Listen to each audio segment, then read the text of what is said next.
Muy buenas, bienvenido y bienvenida al nuevo podcast de La Tarara Así. Ya estamos por el podcast, ya vamos por el podcast número 25 y hoy vamos a hablar sobre un cachete a tiempo. ¿Qué opináis de eso? Juan y Marta, que están hoy con Muy nosotros. buena.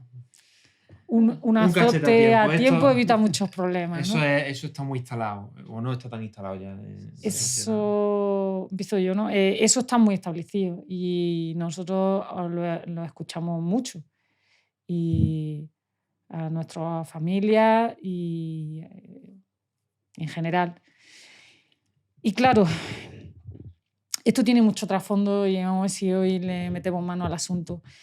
Porque además muchas familias con el ánimo de, por ejemplo, de evitar que sus hijos, sus hijas peguen, les pegan. Y dicen, es que el chico o la grande le pega mucho al chico, entonces pues le tengo que dar 2 azotes para que se esté quieto. Entonces, claro, uso la violencia para que tú no uses la violencia. Eso, yo he hablado con un amigo mío y me decía, es que no puedo más, no sé lo que hacer y le pego. Digo, pero tú te haces cargo de que si tú le pegas, tu hijo lo que va a entender es que se puede pegar. Y sí, pero no sé cómo hacerlo. Bueno, un comienzo, ¿no? Por lo menos. Era un comienzo. Bueno, la violencia no, el autoritarismo, pegar un ejercicio del autoritarismo. Es cuando me quedo sin límites, perdón, me Sin quedo sin recursos. recursos, no me queda otra cosa que la violencia física. Y la violencia física, en- o bien el niño responde sometiéndose con obediencia y miedo, no con respeto o responsabilidad, sino con obediencia y miedo, me someto al ejercicio de violencia porque evidentemente tú eres más fuerte que yo, me tengo que someter, o bien entro en una rebeldía, en una locura. ¿Qué impide que un menor con 12 años, con 13, con 14 le pegue a otro? Si a mí me han dado una aguantada en algún momento, porque yo no se la voy a poder dar a otro cuando yo considere que el otro ha hecho algo que yo considere que deba ser contestado con una aguantada. Este es un tema que nos tenemos que hacer bastante conscientes y responsables, ¿no? Me pongo un poco seria en este asunto. Sí. Sí. El presente está no solo en el que se diga, porque sí es verdad que yo creo que en muchos casos se dice más la palabra que luego se hace, ¿no? Lo del cachete a tiempo, pero que a la vez se hace, que lo ves, que es un acto de, de recordatorio, como si fuese una vacuna, recordatoria diciendo, oye, que aquí estoy yo y que esto, de la manera que te contengo, de la manera en la que quiero que pares, que someterte, que te quede, ¿no? El cachete. Y, y bueno, yo creo que se reproduce, se va manteniendo, se va reproduciendo por, por, por reproducción inconsciente de, de los, de los ¿no? Patrones, ¿no? De los patrones, ¿no? Y de alguna manera cada vez salió, ¿no? En los colegios antes se pegaba. Yo cuando iba al colegio pegaban, los maestros le pegaban a los alumnos, le tiraban de las patillas y está claro que es una violencia. Y en la parte doméstica o en la parte intrafamiliar es donde yo creo que es más complicado o más necesario, más que complicado, es donde es más necesario poner un poco de foco y decir, oye, que eso también es violencia, ¿no? Además, perdona, entre adultos pegarse, o sea, si yo te pego a ti, evidentemente tú puedes ir y poner una denuncia. En los menores nosotros nos permitimos una falta de respeto porque realmente una respuesta violenta es una falta de respeto y se reconocen los derechos del niño que el que que no se le agreda físicamente ni verbalmente. Eso es lo que iba a decir, que a los niños se les considera como ser humanos de segunda categoría porque se habla de violencia de género y es como a las mujeres no se les puede pegar, o sea, no se les debe pegar, y yo opino que no hay que pegarle, lógicamente, pero que al niño tampoco. O sea, que pegarle un cachete a un niño es violencia, igual que es violencia pegarle a una mujer o a tu marido o a quien sea. Pegar siempre es violencia. ¿Un cachete es violencia también? Es una relación de poder. Queramos camuflarlo, poner una palabra como más que amortigua el golpe, ¿no? Que parece que cachete, ¿no? Parece que es menos violento, ¿no? Pero es violencia. Es una relación de poder. Evidentemente, si yo te pego a ti es porque yo soy más fuerte, puedo hacerlo. Y es una relación de poder. O sea, necesito someterte a base de violencia, necesito que hagas lo que te estoy pidiendo y como no tengo otro recurso, uso la violencia. Cuando eso supone una quiebra importante en la integridad o en la salud psíquica de los menores. No son relaciones de cuidado. Esto llevado a mal al extremo, es un ejercicio del autoritarismo, llevado más al extremo, quiebra, que puede quebrar la vida de los niños y además esas quiebras se van a ver, se empiezan a ver en la primera adolescencia, a 10 años, 9 años, 10 años, 11 años. Los menores que vienen de contextos con infancias difíciles, donde el maltrato está absolutamente establecido y ya no hablo por ejemplo no hablo de familias desestructuradas, ¿no? Estoy hablando de familias trabajadoras pero que son muy autoritarias y los hijos están muy sometidos y cuando llega la adolescencia empiezan, por ejemplo, a ese estado de represión como estalla y empiezan con los primeros consumos de drogas, las primeras actividades de alto riesgo. Entonces yo veo que cuando hay mucho autoritarismo, a la gente se la deja en un riesgo altísimo de autolesión, sea a través de conductas temerarias o adictivas. Sí, es curioso cómo la adicción va tan vinculada al desprecio, porque también podemos ver como el autoritarismo, lo que lleva ahí como el cachete, el golpe, tiene como un desprecio muy grande, ¿no? Hacia la otra persona hay un no merecer vivir, hay un aspecto muy denigrante. Te haces tan mal, ¿no? Que hay que pegarte para que lo entiendas, Claro, ¿no? como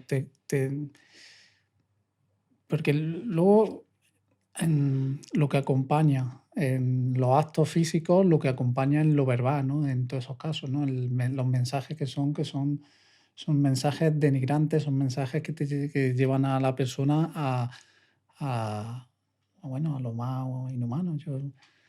Cosas, ¿no? Que nos has contado en prisión de situaciones que han podido vivir una persona, ¿no? De estar atado con una cadena en un patio, de dejarlo atado a un padre y dejar a un niño atado hasta que vuelva. Son situaciones que son muy, muy, muy denigrantes y son extremos, pero que tal vez están más presentes de lo que Sí, pero imaginamos, al final cuando te han agredido, cuando te han pegado, te han dado cachete y tú lo has pasado muy mal, porque claro, ahí genera muchísimo sufrimiento. Es cómo afronto todo ese dolor cuando no tengo herramientas. Entonces ahí entiendo esta parte de, pues me drogo. O sea, me drogo porque por lo menos durante un rato me alivio el dolor y el sufrimiento. Me anestesio.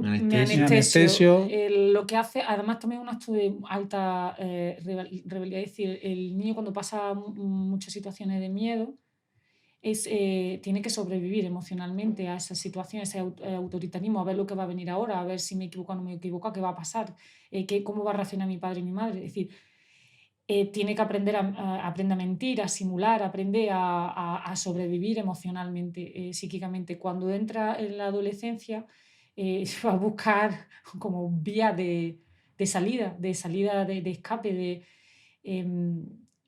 porque alguna gente o bien se queda muy sometida, como con muy poca capacidad para moverse en el mundo, o bien muy reactiva. Estoy hablando así de casos cuando el menor se quiebra, ¿no? Porque hay menores que en esa situación, por la razón que sea, son capaces de ser resilientes y salir adelante, ¿no? Y luego ya resolverán. Pero muchos se quiebran en el camino. Muchos se quiebran en el camino. Y la adicción es una forma de tapar ese dolor. Aunque ellos aparentemente al principio lo perciben simplemente como que lo quieren pasar bien, pero ellos no lo están pasando mal.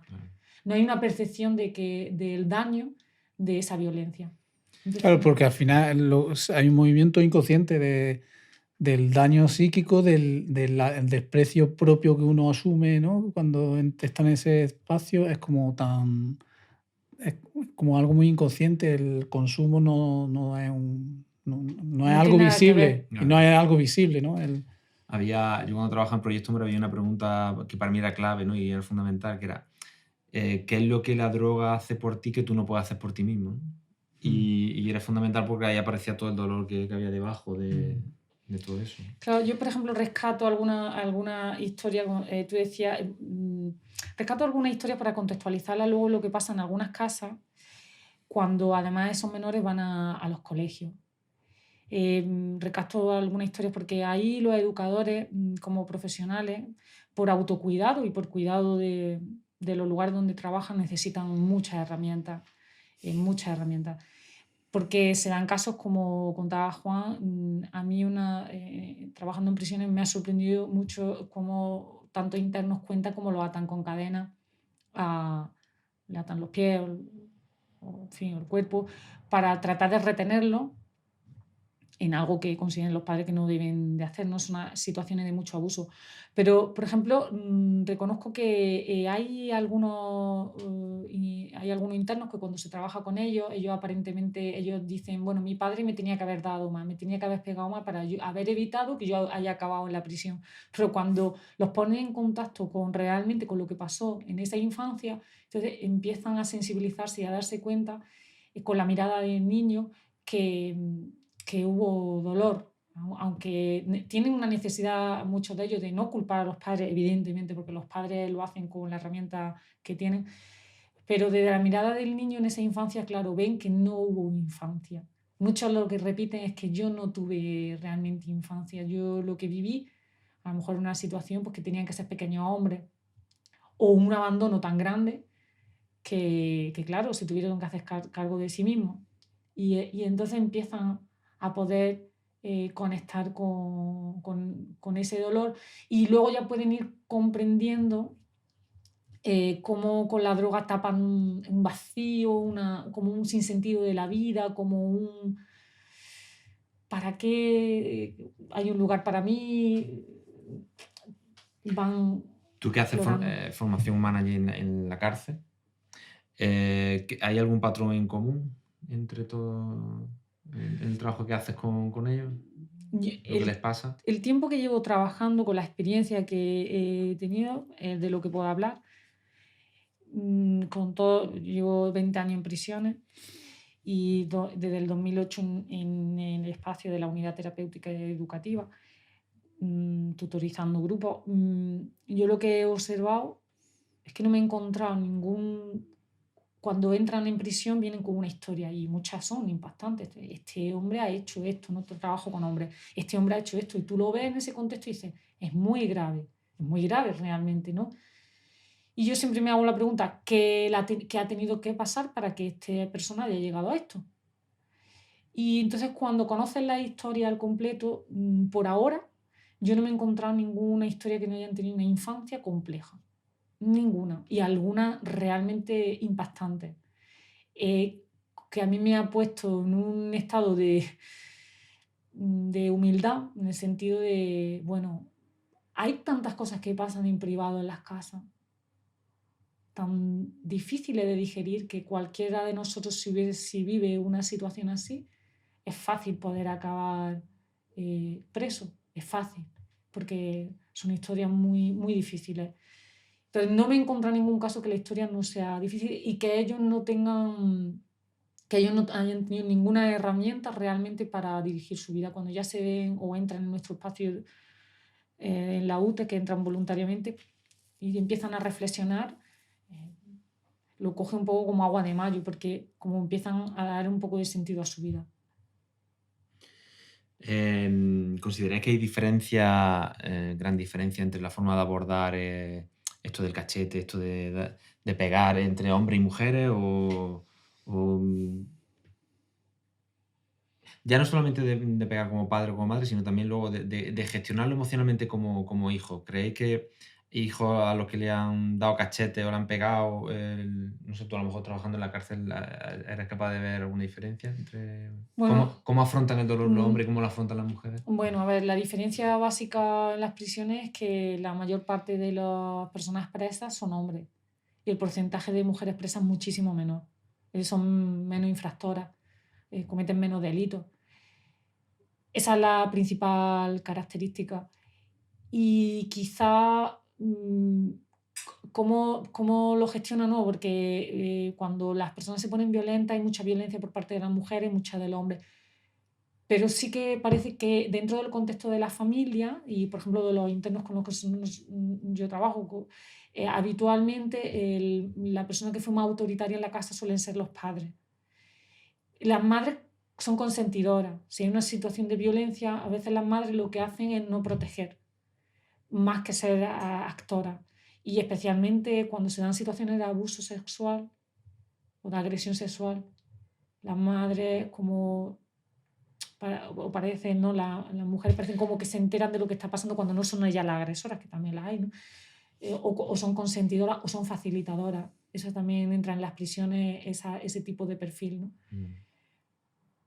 Ese diría, y dentro de ese perfil de prisión, las mujeres que llegan también tienen historias bastante complejas, porque en ellas se suma que también hay mucho abuso sexual, mucha agresión sexual en muchas mujeres, tanto de niñas como ya de jóvenes, mucho sometimiento sexual. Y luego cuando ya hay hijos, normalmente ellas tienen una tendencia a querer a proteger más a los hijos, que eso hace más complejo su día a día, que los hombres, el perfil de hombres que tienen una tendencia más a desentenderse. No, esto estoy hablando como así a nivel muy general, porque luego trabajando con las personas pues te das cuenta que con todas sus dificultades, pues esos padres y madres que entran presos pues quieren hacerse cargo de los hijos, pero tienen todas sus dificultades y todos vienen de situaciones personales muy complicadas, muy complicadas. Entonces es difícil reconstruir eso. Y yo no sé si te referías un poco, yo creo que en los hombres sí hay una parte, o en los niños, hay una parte de rigidez mayor, ¿no? De rigidización y de desconexión emocional y por parte a lo mejor yo no tengo tanta referencia en cuanto estamos hablando en sitios con violencia extrema, ¿no? Con situaciones muy complejas, como decíamos. Yo creo que es como una desconexión, una rigidez muy grande, ¿no? En el conflicto también, porque en ese autoritarismo que han vivido, además está ese machismo, ¿no? De no, de que hay que mantenerse en pie y hay que tirar para adelante, ¿no? Entonces, yo cuando he colaborado en la prisión, lo que sí ves como que la insensibilidad esa a la desconexión que llega a la persona le permite atravesar campos de pinchos increíbles, ¿no? Porque es como historias que para cualquier persona dice, joder, atravesar todo lo que ha pasado por aquí, tanta experiencia, la única manera es desde una desconexión muy grande, porque si no, como Te desparrama, ¿no? Es que claro, es no como, puedes imagínate, sostenerlo, un ¿no? campo de mina, ¿no? Pasarlo y es como desde una desconexión muy grande. Quiero rescatar una historia, sobre todo para conectarlo con los educadores, porque yo siempre he pensado, igual que en la prisión, nosotros, yo antes, cuando empecé a trabajar, no nos cuestionábamos de dónde viene, cuál es su historia, y conociendo su historia, de dónde viene, y hablando con ellos de eso, y creando espacios para que ellos puedan hablar de eso, como la vida en la prisión ha mejorado, por lo menos en los espacios en los que yo trabajo, notablemente. También pienso, siempre me imagino estos internos con los que yo trabajo cuando han pasado por la escuela, cuando han pasado con la escuela con la historia que ellos tenían. Y entonces recuerdo recientemente un interno que estuvo muy poco tiempo con nosotros y contaba lo siguiente, ¿no? Decía que claro, cuentan, ¿por qué estás aquí? ¿No? Te cuentan, bueno, pues yo estoy aquí porque le saqué un cuchillo a mi padre y lo quería matar. Y claro, y ahora vamos a reconstruir, así como es la historia. Bueno, pues yo cuando tenía 11 años o así, en la escuela me insultaban todos los compañeros, me insultaban, me trataban de tonto, me trataban de tonto, ¿no? Un poco así, ¿no? Abusaban de mí. Y, y él habitualmente en su casa recibía palizas por parte de su padre, pero palizas serias, ¿no? Entonces un día se le ocurre coger una piedra y lanzársela a los niños que le estaban insultando, ¿no? Y llega el director ya estaba en el instituto, los primeros años, llega el director, se pone a gritarle a este niño, se lo lleva al despacho, lo sanciona y lo sancionan con no poder ir con lo expulsan unos Expulsarlo. días del colegio. Él llegó a su casa, cuando el padre se entera de eso, la paliza que le dio fue brutal, fue la paliza más dura que le había dado. ¿Qué hizo él? Fue y cogió un cuchillo para matar al padre. No lo mató. Pero claro, cuando tú ves la historia, y estamos hablando de 12 años, es decir, que un menor que además viene con una historia ya de paliza, desde pequeño, cuando tú conoces toda la historia dices, bueno, claro, acabó mal, bueno, acabó preso, ¿no? Yo siempre me pregunto, los educadores necesitan sensibilizarse porque esta situación a él lo puso en más riesgo. Esta situación a él lo devolvió a la casa y lo puso en una situación de mayor riesgo.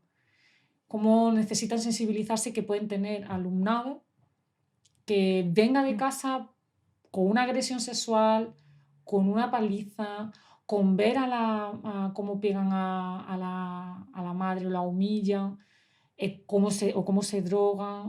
Es decir, y a veces no de familias tan desestructuradas, que a veces nos imaginamos siempre familias de barrios más marginales, a veces no son de barrios tan marginales y van al cole con esas problemáticas.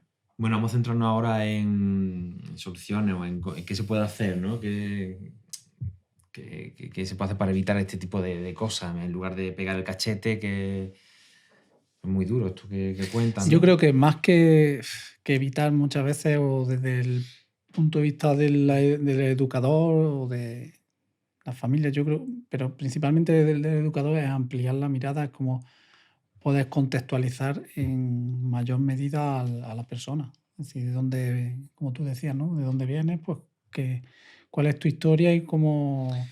Claro. Y claro, yo entiendo que eso requiere pues, tiempo, requiere pues, no sé, requerirá una Claro. serie de cosas, pero para mí es contextualizar, porque Es que a lo mejor hay niños que llegan a clase y sus padres se acaban de divorciar, otros a lo mejor lo acaban de pegar, entonces claro, no se le puede dar a todos lo mismo porque a lo mejor no están en disposición de hacer nada y no tienen herramientas para sacar lo que le está pasando por dentro, ¿no? Entonces, claro, Bueno, lo que tú decías de sensibilizar a sí, algunos educadores, ¿no? claro, porque claro, no hemos ido de un cachete, no hemos ido al extremo que van a acabar Claro. en la prisión, pero para recontextualizar porque esto tiene sentido, es que la violencia genera personas violentas, o pasivas o activas, pero genera violencia. La violencia genera violencia, porque es lo que si tú me enseñas violencia, yo aprendo violencia.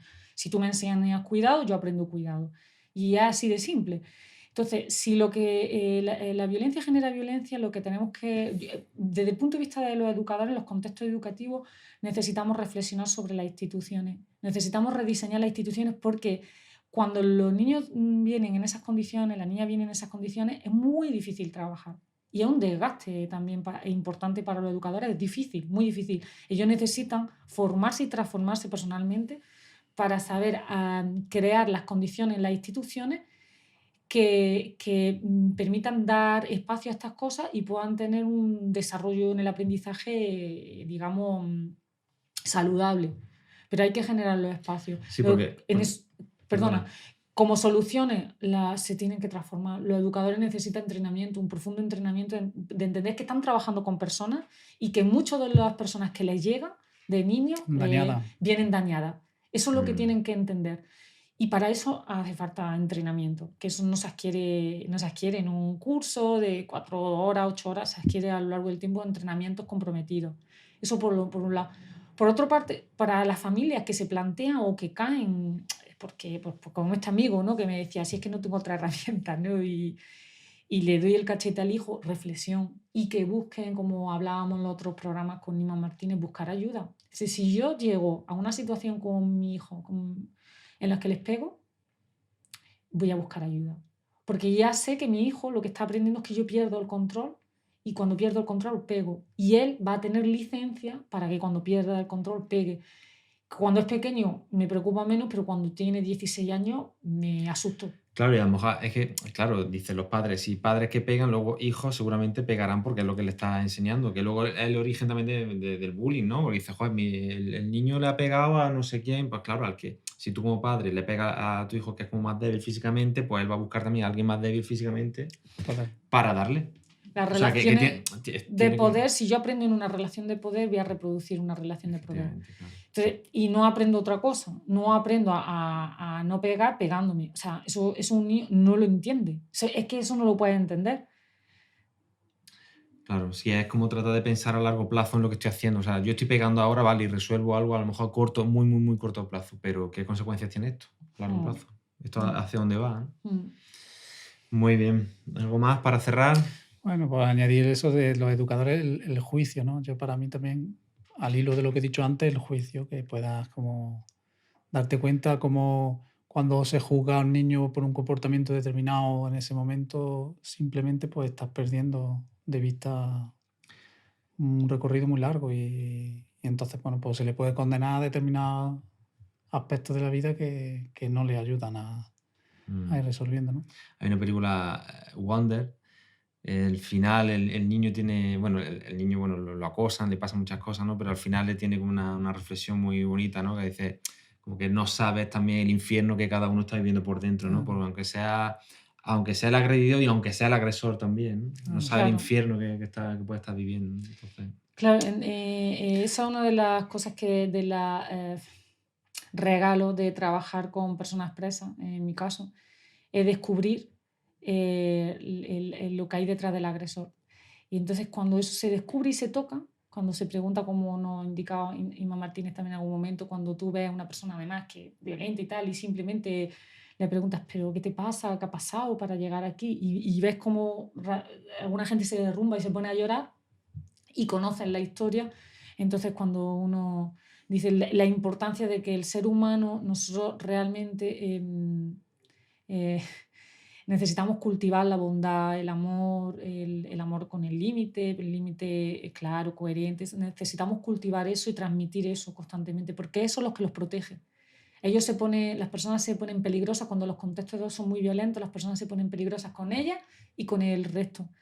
Hay que ponerlo en contacto con la sensibilidad, con lo importante, con el cuidado, escuchando, con compasión, con límite, pero límite claro, sin juicio, o sea, un límite que el otro lo entiende y entonces se humaniza, se produce un proceso de humanización y ahí todos podemos confiar, dejamos de ponernos peligrosos. fantástico, me parece ideal para cerrar. Pues muy bien, con esta reflexión nos vamos hasta la semana que viene. Ya sabéis que podéis escucharnos en iVoox, en YouTube, en Spotify, en Apple Podcast y ya hasta la semana que viene volvemos con más ideas y más reflexiones. Hasta luego.